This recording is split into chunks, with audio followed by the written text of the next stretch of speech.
مسائل 130 سال میرے اندازے کے مطابق 130 ایئرز سے یہ مسئلہ کرم میں موجود ہے. یہ کوئی نیا تو نہیں ہے. موجودہ حکومت نے یا پچھلی حکومت نے کوئی نیا منصوبہ سازش نہیں کی گئی ہے. فسادات اب پیدا ہوئے ہیں, پہلے سے تھے, مسائل تھے. پہلے یہ تھا کہ افغانستان کی طرف ہمارے معاملات ایسے ہوتے تھے کہ سرحد کھلی ہوتی تھی, تو اگر پاڑا چنار کے لیے کل کی طرف سے جو راستہ ہے اگر یہ کسی وجہ سے بند ہو جاتا تھا تو لوگ افغانستان کے راستے رسد کا اور ترسیل کا کام کر سکتے تھے. مریض بھی وہاں اس راستے سے شفٹ ہو کے دوبارہ دوسرے علاقوں سے پاکستان میں انٹر ہو جاتے تھے. اس بار وہ بارڈر بند ہے. اس کی کچھ وجوہات افغانستان سائڈ کے معاملات ہیں جس کی وجہ سے بارڈرز کو بند کیا گیا. تو ایک یہ وجہ ہے.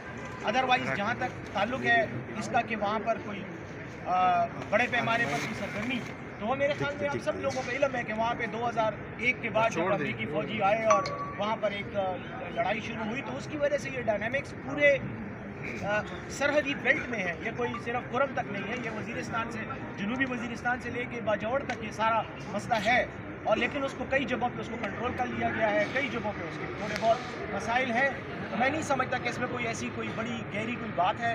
ایک امن و امان کا مسئلہ ہے. ہاں البتہ یہ میں ضرور کہوں گا کہ بعض اوقات لڑائی ذاتی یا گروپس کی لڑائی ہوتی ہے, کہیں زمین کا تنازع ہوتا ہے, کہیں کوئی اور وجہ ہوتی ہے, لیکن بدقسمتی سے اس کو مذہبی یا پھر قواریت کا رنگ دے کر اس میں مزید وہ ڈال دی جاتی ہے, تلخی ڈال دی جاتی ہے. جو ہے وہ ترجمانی کر رہا ہے اور جو اس نے فیکٹس بتائے اس میں زیادہ تھا. میں تفصیل میں نہیں جانا چاہوں گا, وہ پھر میں بیان ہمارے مزمل اسلم صاحب نے اس پر فائنینشیل ایشوز پر اس نے بیان دیا ہے. لیکن کئی جگہ جہاں اس نے کرپشن کا ذکر کیا, بیسیکلی کرپشن اس کو شاید سمجھ نہیں ہے. یہ آڈٹ آبجیکشنز تھے. آڈٹ آبجیکشنز جو آئے ہیں مختلف سالوں میں ان کو یکجا کر کے اس پر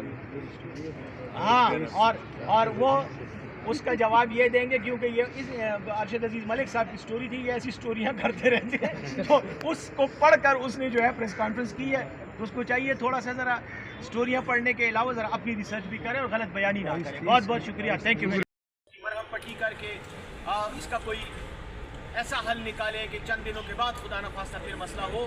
تو پالیسی یہ ہے, صوبائی حکومت کی یہ پالیسی ہے, اور وہاں کے عمائدین کے ساتھ دونوں فریقین کے نمائندوں کے ساتھ مل بیٹھ کر ہم نے یہ فیصلہ کیا ہے کہ اس مرتبہ اس مسئلے کا ہم ایک ایسا حل نکالیں گے جو مستقل بھی ہو, جو پائیدار بھی ہو, تاکہ یہ جو ڈسپیوٹس ہیں جن کی وجہ سے چھوٹے چھوٹے جو مسائل ہیں جن کی وجہ سے دونوں فریقین میں وقتاً فوقتاً ناراضگی پیدا ہوتی ہے, پھر تصادم ہوتا ہے اور اس کے نتیجے میں بڑے پیمانے پر فساد شروع ہو جاتے ہیں, اس کا بیخ کنی کی جا سکے, اس کا قلع کما کیا جا سکے. تو اس سلسلے میں اصولی طور پر یہ فیصلہ کیا گیا تھا کہ وہاں کے عمائدین کو بٹھا کر ان سے مشاورت کے ساتھ ایک فارمولہ جو ہے اس پر ایگری کیا جائے اور اس کے مطابق پروسیس کیا جائے.